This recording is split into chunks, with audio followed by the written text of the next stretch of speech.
Bonjour à toutes et à tous et bienvenue sur Grand Lille TV pour cette première édition du journal de la rédaction. Il est tout juste 7h en ce jeudi 27 octobre.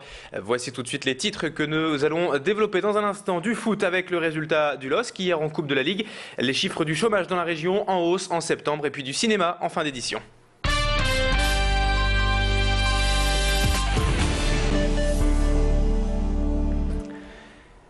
Et on démarre donc ce journal avec le football et les huitièmes de finale de la Coupe de la Ligue qui avait lieu hier soir au Stadium. Le LOSC s'est imposé face à une équipe de Ligue 2, Sedan. Victoire 3-1 des Dogs qui se qualifient ainsi pour les quarts de finale de la compétition. Pour ce match hier, Rudy Garcia avait largement remanié l'équipe et laissé au repos la plupart des cadres. Au coup d'envoi, Landreau, Beria, Chedjou, Balmont, Mavouba, Hazard ou encore Moussasso étaient sur le banc ou carrément en tribune, soit plus de la moitié de l'équipe type lilloise et avec réussite donc car c'est une très bonne opération pour Lille qui se qualifie tout en préservant ses titulaires habituels et en offrant du temps de jeu aux autres remplaçants d'ordinaire. Les buts lillois ont été inscrits hier par Pedretti, Cole et Yellen. Pierre Bovillain était pour Grand Lille TV au Stadium. Il était à la sortie des vestiaires hier soir. Pour avoir la réaction de l'entraîneur lillois, on écoute Rudy Garcia. Ce qui compte, c'est que l'équipe va de l'avant. Voilà, ce soir, on avait deux latéraux différents. Ils ont été performants sur le fait d'apporter aussi du surnombre. On a quand même trouvé un équilibre dans cette équipe, même si à mon goût, en première période, les quatre offensifs étaient trop alignés devant. Mais bon, on a plutôt bien rectifié le tir et on avait besoin de relais entre les lignes. C'est ce que nous ont apporté Joe et Ludo Bragnac. Non, il y a vraiment des satisfactions ce soir, voilà, même si j'aurais préféré ne pas encaisser de but, mais bon, c'est comme ça.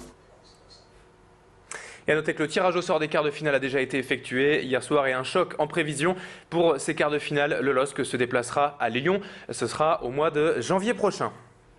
Dans l'actualité, je vous le disais en titre, les chiffres du chômage ont été publiés hier par Pôle emploi. Et comme depuis plusieurs mois, ils ne sont pas bons, le chiffre dans la région s'établit en septembre à 226 743 demandeurs d'emploi, soit une hausse par rapport au mois dernier de 0,6% et surtout une augmentation dans la région de 2,1% depuis un an. Le Nord-Pas-de-Calais qui suit en fait la tendance nationale, mais dans une moindre mesure, car le nombre de chômeurs en France depuis un an a lui augmenté de 3% pour se fixer en septembre à 2 780 000. Dans l'actualité également, le feuilleton de l'automne continue et ce qu'on appelle aujourd'hui l'affaire Carlton pourrait finalement bien dépasser la sphère lilloise. D'une simple affaire de proxénétisme franco-belge, ce dossier pourrait finalement se transformer en scandale politico-judiciaire. Après la demande du parquet de dessaisir les deux juges d'instruction en charge de ce dossier, la police judiciaire a été chargée de mener de nouvelles investigations quant à une possible violation de l'instruction après les fuites dans la presse de certains éléments de l'enquête. On enchaîne dans ce journal à présent sur l'histoire de Rigobert Mba. Souvenez-vous, cette joueuse de football avait un temps été menacée d'expulsion et un grand élan de soutien dans la région lui avait permis finalement de rester libre en France. Eh bien, Rigobert Mba est aujourd'hui presque sortie d'affaire. Elle vient de signer un contrat avec le club de première division d'Hénin-Beaumont et a toujours le sourire. Avec ce nouvel élément, son comité de soutien va demander une audience au préfet et ils sont convaincus que Rigobert Mba va maintenant obtenir un titre de séjour. Pour ce contrat, elle a d'ailleurs reçu plusieurs propositions, notamment du PSG, d'Arras ou même de Gravelines. Mais c'est vers Hénin-Beaumont que son cœur a basculé. Pourtant, son enfer a commencé là-bas, preuve que les choses évoluent. Aujourd'hui, Rigobert veut que le club remonte la pente, tout comme elle, car les Héninoises sont dernières du classement actuellement. On l'écoute justement à propos de son avenir, Rigobert Mba, au micro d'Alexandra Gossin. À un moment donné, il ne faut pas penser au passé, il faut vivre le présent. Moi, je suis contente de rejoindre Hénin. C'est pourquoi j'ai pris cette décision de signer mon contrat. Il y a des dirigeants qui sont super, les filles sont bien. Hier, vraiment, c'était très bien, quoi.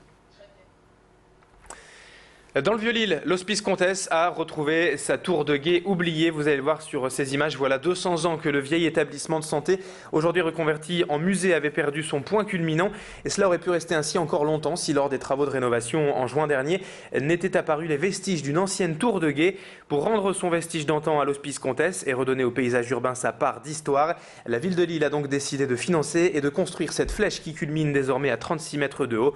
Le coût, plus de 300 000 € et des entreprises régionales pour le savoir-faire ainsi que des principes de construction moderne, mais une réalisation presque à l'identique d'un travail du XVIIIe siècle. Explication complémentaire avec l'un des architectes des monuments historiques en charge de cette restauration, Étienne Poncelet. Il y a la trace, ce qu'on appelle des mortaises, de l'ancienne flèche telle qu'elle existait. Ayant découvert ces éléments, nous avons cherché dans l'iconographie ancienne, dans les dessins anciens. Et on a vu que il y avait sur les vues cavalières de la ville une pointe au-dessus de la salle des malades. Et ensuite, en regardant plus en détail, on a retrouvé dans la chapelle un dessin dans lequel on voit la comtesse Jeanne de Flandre tenant dans la main la chapelle. Et dans cette image, on voit très bien la flèche telle qu'elle existait. On termine à présent ce journal avec du cinéma et toute l'équipe du film On ne choisit pas sa famille qui était hier à Lille. Une comédie de et avec Christian Clavier, Jean Reno et Muriel Robin. Ils étaient tous là hier pour présenter le film en avant-première au public lillois.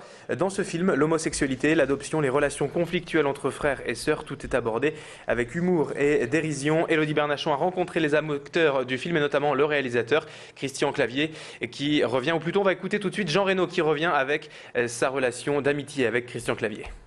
Le fait d'être amis, ça ne veut pas dire qu'on arrive en pantoufle sur les tournages, quoi.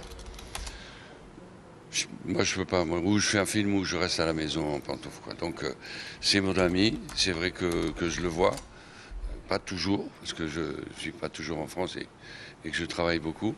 Mais lorsqu'on travaille, c'est vrai, on peut faire un film. C'est pas du tout pour dire, tiens, on se tape sur le ventre, on va boire du vin et on va rigoler. C'est pas du tout l'ambiance, quoi. L'ambiance, c'est faire un film et, si possible, faire rire les gens. Parce que si les gens ne rient pas, on est poignardé, quoi. Voilà, c'est ainsi que se termine ce journal. Dans un instant, la météo et l'infotrafic. À tout de suite.